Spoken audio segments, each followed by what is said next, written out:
সবাই বিন্দির কাজ করে আসে। সবাই চলে আসবেন বিন্দিয়াতে। হ্যালো, দেখেন তো আমার পাশের মানুষটাকে চেনা চেনা লাগছে কিনা। হ্যাঁ, লাগবেই তো, ইনি তো আমাদের বিন্দিয়া আপু। ওকে ওয়েট, কিভাবে তার সাথে দেখা সবকিছু বলছি। এই তো সেদিন সন্ধ্যায় বৃষ্টির সাথে আমি একটু বের হয়ে পড়ি আপুর সাথে দেখা করার উদ্দেশ্যে। এখন বলবেন আপুর দেখা কিভাবে পাবো? অ্যাকচুয়ালি আপু ঢাকা কল্যাণপুরে তার বিন্দিয়া সাজগরে একটি নিউ ব্রাঞ্চ দিয়েছে, সেখানেই যাব। একটা মজার ঘটনা বলি, এখানে যাওয়ার পর দেখি এখনো মিস্ত্রিরা কাজ করছে, কাজ এখনো কমপ্লিট হয়নি। তো ভাইয়াকে জিজ্ঞেস করলাম, ভাইয়া এখনো কাজ করছেন, আপুর পার্লার না আজকে ওপেনিং? তো ভাইয়া বললো ওপেনিং তো কালকে, আজকে তো 31 তারিখ। আমি আসলে মোবাইলে দেখিনি যে আজকে 1 তারিখ না, তো কি বোকামিটা করি, তো লজ্জা পেয়ে চলে আসি। তো আমরা দুই বেচারা কি করব, তো মুসলিমে যাই, গিয়ে একটু চা খাই, দেন আমরা দুজনে একটু মিঠাইতে যাই। মিঠাইতে গিয়ে এই তো আমরা চকলেট কেক খাই এন্ড রেড ভেলভেট কেক খাই। দেখেন ছোটা মেয়ে কেক খাওয়ার জন্য পুরো ক্রেজি হয়ে গেছে। আসলে আমাদের দুজনেরই কেক খাওয়ার খুব ক্রেভিং উঠেছিল, তাই হচ্ছে আমরা খুব মজা করে কেক খাই। দেন বৃষ্টি বলতেছে যে একটা চিকেন ভাও আছে, ওইটা আমি খাই। ও খুব বেশি পছন্দ করছিল, দ্যাটস ওয়াই ও খেলো।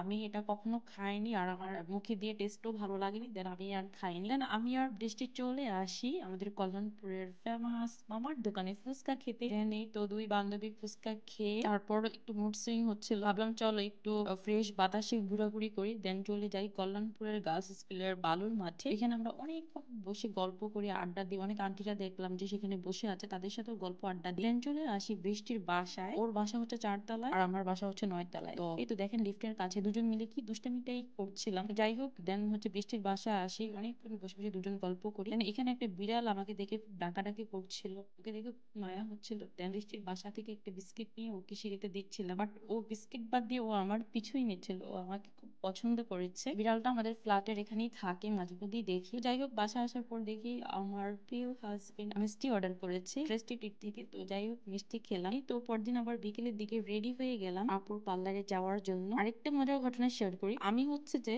অনেকদিন ধরে প্ল্যান করছিলাম হেয়ার কাট করবো, বাট আপু আসবে কল্যাণপুরে সেটা জানতাম, বাট ওপেনিং কবে সেটা জানতাম না। সেটার অ্যানাউন্স তখন করেনি, দ্যাটস ওয়াই আমি হচ্ছে অনেক অধৈর্য হয়ে চুলটা না কাট করে ফেলি। কাট করার পরপরই আমি হচ্ছে যে আপুর পোস্ট দেখি যে আপুর ওপেনিং হচ্ছে 1 তারিখে। তো আর কি করা, কিন্তু কাট করেই ফেলেছি, বাট ফিনিশিং দরকার ছিল। দ্যাটস ওয়াই হচ্ছে আমি আপুর পার্লারে চলে যাই, আপুর সাথে দেখা হয়। আমি পরপর 4 দিন গিয়েছি, একদিনও হচ্ছে আপুর সাথে দেখা পাইনি। আপু হচ্ছে আমি যাওয়ার 10 মিনিট আগেই পার্লার থেকে বের হয়ে যায়। যাই হোক, আপুর পার্লারে গিয়ে দেখলাম এত বেশি রাশ। এখানে ম্যাক্সিমাম মানুষ হেয়ার সার্ভিসটাই নিতে আসে, কারণ আপুর হেয়ার সার্ভিস গুলো খুবই ভালো। সব সার্ভিসই ভালো, বাট হেয়ারটা বেশি পপুলার। আপুর এখানে প্রত্যেকটা সার্ভিসই দেখলাম যে অনেকটা রিজনেবল, আমার কাছে খুব ভালো লেগেছে। আর আপু খুব ফ্রেন্ডলি, আমার কাছে আপুর বিহেভিয়ার খুবই ভালো লেগেছে। দেখা হলে কখনো মনেই হবে না যে আপুর সাথে ফার্স্ট টাইম দেখা। আমাদের কুমিল্লা চাঁদপুরের মানুষ খুবই আন্তরিক হয়, আসলে যারা মিশবে তারাই হয়তো বুঝতে পারবে। তো যাই হোক, আমি হেয়ার কাট শেষ করে আপুর সাথে অনেক গল্প গুজব করে দেন বিদায় দিয়ে ফাইনালি বাসায় চলে আসি। আসার পর আমার হাজবেন্ড কে বললাম আমাকে কিছু ছবি তুলে দাও, ভিডিও করে দাও। তো ও তো দিলই। তো আমার প্রিয় মানুষটাকে একটু ক্যামেরা বন্দি করে আজকে এখানেই বিদায় নিচ্ছি। দেখা হবে নেক্সট ব্লগে। Don't forget to follow for more